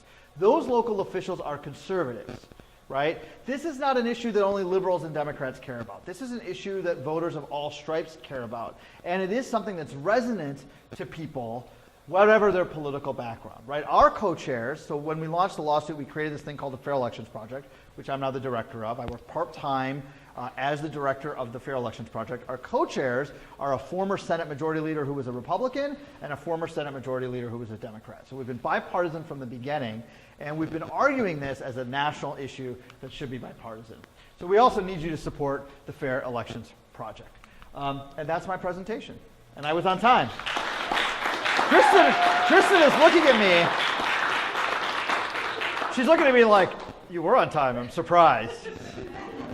There's one question. Should I take a question? We have time for questions. Okay, yes. How does the new Supreme Court make an It doesn't have an impact. So the person who wrote the decision in the Veith case in 2004 was Anthony Kennedy. And what he said in that case was, I think partisan gerrymandering is unconstitutional if it's too extreme, but I'm not going to find this map that we're litigating right now in Pennsylvania, which is what they were talking about then, unconstitutional because I don't know what the test and the standard should be. He's still on the court, right? He's 80, but he's still on the court 13, 14 years later. When we filed the case, Antonin Scalia was alive. Now, they replaced Antonin Scalia with Robert Gorsuch, who was not a pleasant participant in the oral argument in October. I don't think we have his vote. But we didn't need his vote before. We have to get Kennedy's vote. The entire case was designed to appeal to Kennedy to say, you issued this call. We are now answering that call. It's time for you to vote with 4 of your colleagues. And at the oral argument, it was pretty clear that it was 4 and 4. I mean, Thomas didn't say anything. He never does, but it's pretty clear. And that Kennedy was the one we're trying to... Now, we can read the tea leaves and say we're hopeful based on what he said at oral argument, but until we get a decision, we don't know. So, yeah. When you win the case and we have the new standard in place, there'll still be computers doing these maps. So what would you recommend, or what do you view as the likely efficiency gap that people will have to go for that? Right. I think there's 2 different possible. There's an infinite number of possible scenarios, but let me talk about kind of 2 that I think are very likely. The legislature is still responsible for drawing this map. So should we win, and I don't make the prediction. It's just not who I am. It's not who our lawyers. It's not what we say we should do. There's others who make the prediction. Should our trial court win be upheld? What will likely happen is the Supreme Court will bounce the case back to the trial court and say, finish it out, right? And the trial court will go to the legislature and say, you have a few weeks to draw a fairer map. They won't say a fair map, they'll say fairer. And what we've talked about is a threshold of 6 or 7%. So what that means is that the map would be biased towards Republicans to half the degree that it's currently biased, right? Did you run the miles to see with 6 or 7% what the likely outcome would be? Well, no, you can't do that. So it's not the likely outcome because you still have to have the election, right? We don't know how Democratic or Republican the overall aggregate is going to be. So what that means is that it'll be asymmetrical at about 6% instead of 13%. So what that means, so the Democrats will have a better chance or a more possible chance of winning a majority, but they would have to win, 200,000 more votes statewide or something. I don't know what that math is, but in order to win a bare majority, they'd have to win this much of a vote majority. The Republicans, in order to retain a bare majority, would have to lose by not less than, not more than this, right? So I know that's a little confusing, but it'll get better, right? Now that assumes that the legislature can agree on a new map in whatever very quick timeline the court gives them and that the governor signs that map. There's another scenario in which they're just unable to do that. They refuse to do it, or they're just unable to come to agreement because they'd kind of be sacrificing some of their members, right? There's some districts that are clearly going to be fairer, right, that aren't fair right now. And that's a hard political decision to make. So it's also possible that the court then will be forced to impose a map, right, that some other third party draws or that they draw themselves by hiring experts or something like that. That map would be even fairer, right? I would be surprised if a map drawn by the court would have more than a 3% gap, right, just based on experience. Now, it's possible to draw a map that's 1 or 2 or 3% biased, right? It's hard to draw a map that's 0% biased, but it's clearly rigged if you draw a map that's 5 or 6 or 7% biased, right, under the efficiency gap standard. So I think we're going to get a fair map if we win, and I think that we'll have that map for 2018. Now, I don't know how long the Supreme Court's going to take. The longer they take, the less time we have to implement the map, for candidates to be found, put campaigns together. So we're hoping it's early in 2018, not in mid-2018.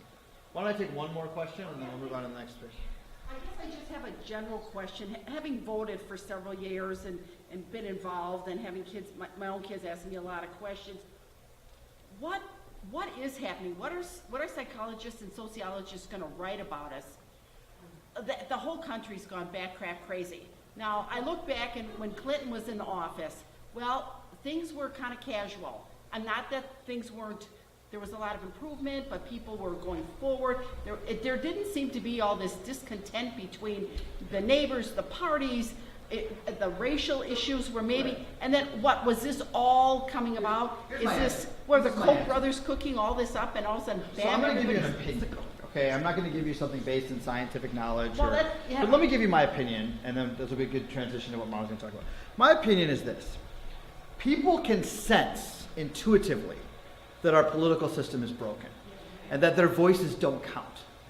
And people of all stripes believe that.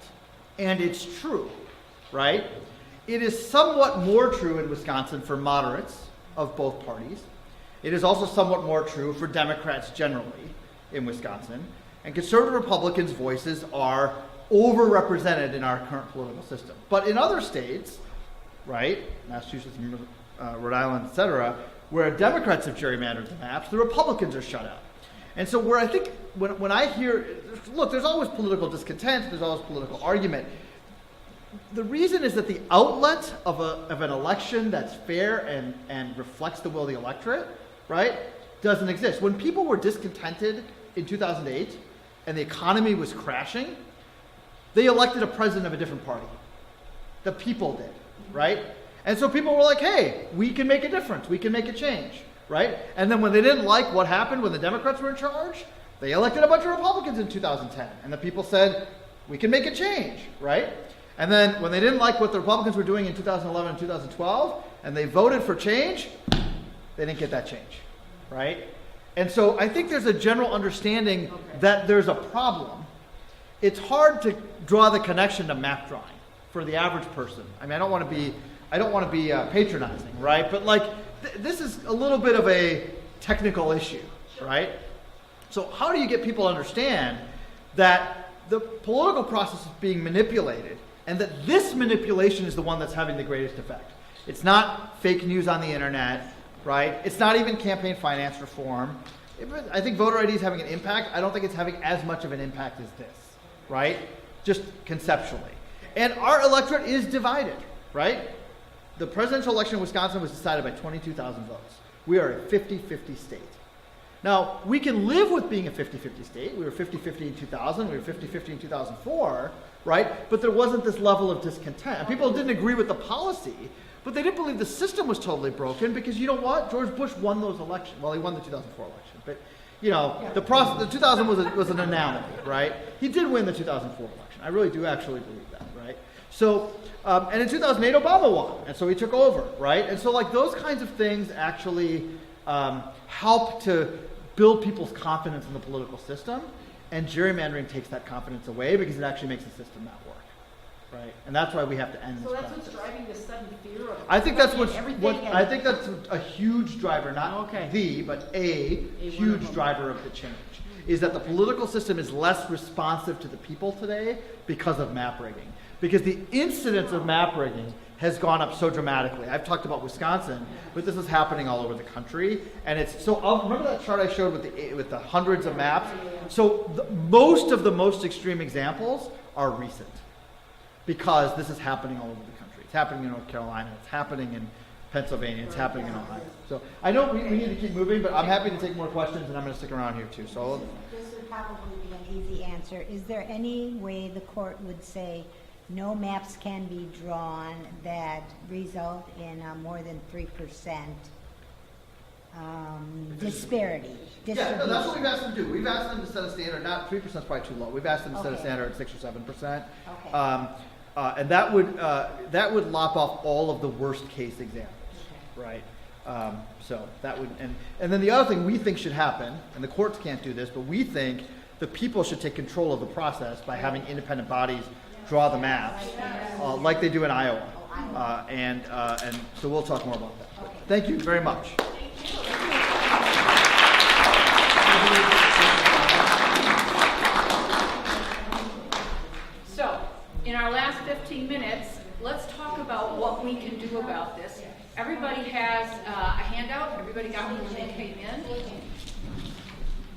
What is the issue here? I mean, pure and simple, one person should have one vote, and my one vote should count the same as your one vote, not less, not more. And how do we make that happen?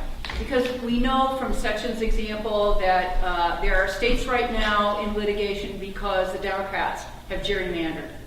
There are states like ours that are in litigation because the Republicans have gerrymandered. So the lesson we need to take away from that is that this is not an issue that either political party will willingly fix.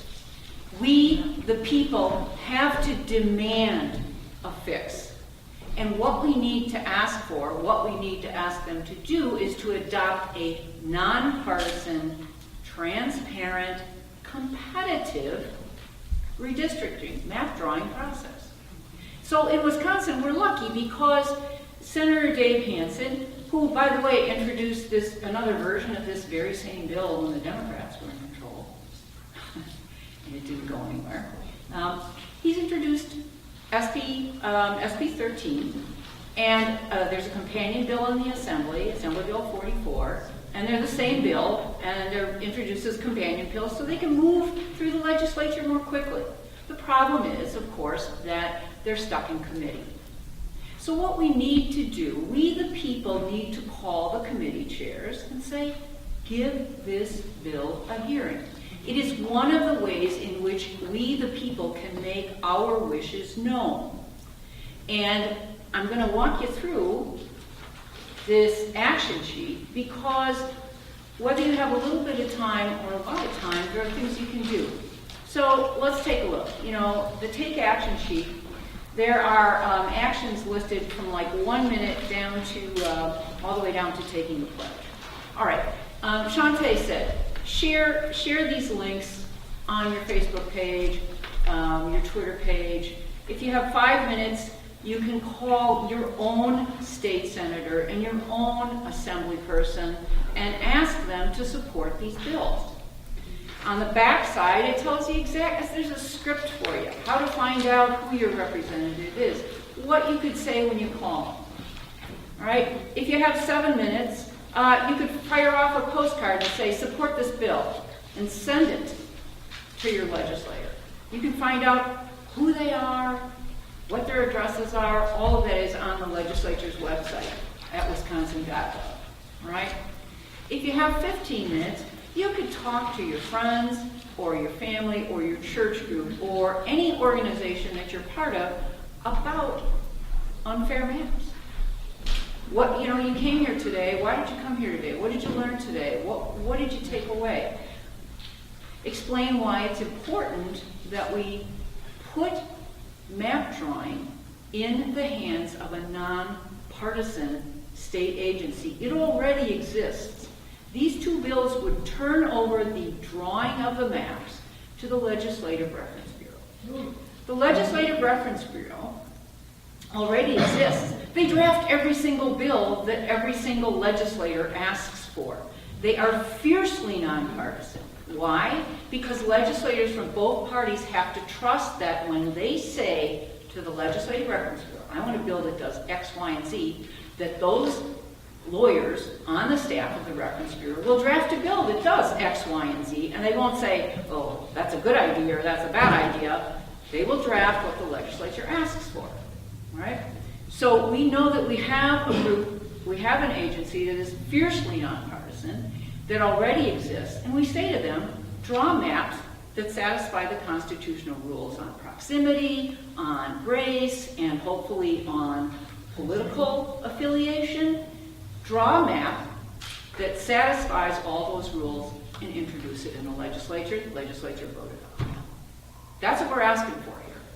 And it's very similar to the system that's in place in Iowa. And you can learn out all kinds of great stuff about everything about fair maps and the bills and the case that's pending on the Citizen Action website. We have a Fair Maps tab. You can just hit that tab and way too many resources will become available, trust me. If you have an hour, write a letter to the editor on that link, all right? We have examples of letters to the editor, things you can say, what newspapers to send them to, who to contact if you want some help writing your letter. If you are able to schedule an event like this in front of your group, contact the people on this list. Elena Calhoun, who's here today and who's standing at the back of the room. Anna Dvorak, who's the lead organizer for the co-op, would be happy to help you set up an event like this. And then, I guess, finally, campaigns are coming up. We have nonpartisan elections in the spring, we have partisan elections in the fall, and many, many people are going to be coming to you and asking for your vote.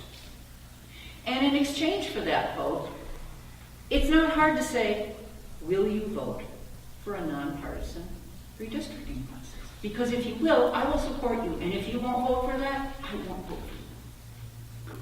That's how we make our voices heard. And I don't want to be unrealistic. This fight is the long game. We have to keep doing this. We have to keep saying this until it happens. We can't stop. This is not something that we can achieve with one massive protest, one march on Washington or one march on Madison. We have to be steadfast. And Citizen Action is willing to take the lead on being steadfast. This is an action that requires our sustained energy. We need a sustained movement for fair maps. And Citizen Action is ready to go. Our fair elections team is committed to putting on these town halls for as long as it takes. But we need sustained support from our communities. We need people to join Citizen Action, to stand together to say, we're going to fight for fair maps, we're going to fight for, no manure in the water, because of concentrated animal feeding organizations. We're going to fight for clean water, we're going to fight for green jobs, we're going to reduce mass incarceration. We are going to rebuild the communities that we've decimated by felonizing black males in Wisconsin. There's lots of issues. We all have issues that we care about, and we have our pet issues, but this is the threshold issue. So please, if you're not already a member of Citizen Action, talk to me after this event. I'm ready to sign you up. We'd love to have you. So, more questions? I'll just say that, first of all, I would like to join after the meeting, but every first Sunday of every month, this church sponsors something called Brave Place. It meets at the McDonald's at 6th and Oklahoma, and we provide stamps, letters, and envelopes, and moral support. There's a group of people who gather, who write on all different subjects. We talk about issues. We support each other and being active in issues. So if you're sort of not sure how to go about this, or you feel all alone in the world, first Sundays, 2 p.m. at First and Oklahoma. And here's a flyer. And here's a flyer for her. It's on the podium here. If you'd like to pick it up. I just want to say one thing, and you raised a good point, Pastor. You feel like you're alone, and you feel like this is just an insurmountable fight. That there's no way we can win this. But the polling that Section referred to earlier indicates that, I'm not even going to guess. I'm going to tell you what it said. Wisconsin citizens believe by almost a 2-to-1 margin that state legislative district maps are drawn unfairly. We're in the majority on this. We are in the majority on this. 4 times as many Wisconsinites want an independent commission to draw district lines as they want the legislature to do it. We are in the majority on this. We need to stand together, and we need to stand strong, and we need to demand that our elected officials do this. Can I say something about this just for a moment? I went to state legislative day in the Capitol, and none of the legislators who needed to hear what we came to say was about prisons, about unfair maps. were willing to even meet with us. And that's what makes me feel really, really sad, is that your legislators aren't even willing to listen to you because you're not in their constituency. And that is not right. They need to listen to all their constituents, especially because sometimes we're in the majority. Right, but Elena raises a good point. That's the reason why we're telling you to contact your own legislator about this, because they do care about, if you're in their district, you're a vote, either for them or against them. And so that's why we're saying it's very important that you contact your own legislator about this, whether they're a Democrat, whether they're a Republican. As I said, no political party will do this on its own. There's one thing that I didn't mention that I said I was going to mention, and that is we have the coalition that Sachin mentioned, that met back in February, of all of the organizations that want to work on this issue, said one of the strategies that we can use to get this issue out into our communities is to ask our local county boards to pass non-binding referendums saying we support nonpartisan redistricting. And we set ourselves a goal. You know, we're going to try and get, what did we say? A third of the counties? I think it was a third. A third of the counties by November to pass these resolutions. Well, you know, last week, Brown County became the 31st county to pass a resolution on this. 31 of 72 counties have passed resolutions in support of support of nonpartisan redistricting. That represents 60% of Wisconsinites. We need to keep pushing. We need to keep moving. We'd love to have you join us. That's the only other thing I want to say about joining Citizen Action is that what you need to know is that we started out here in Milwaukee. And we've got 4 organizers right now in the co-op who are working on the issues that the co-op members want to work on. This is one of them. Healthcare for All is another. Breaking the right-wing monopoly over talk radio in the area is another one. Immigration justice is one. Economic justice is another. So I don't want you to think that we're only working on this, because our members care about a lot of stuff. But I want you to also know that we have co-ops now in northeastern Wisconsin, another one in north central Wisconsin, and a third one in western Wisconsin. And our goal is to build people power because, and I'm going to close on this, there are 2 sources of political power: money and people. We've got the latter. So, thank you very much for being here today. Thank you for listening.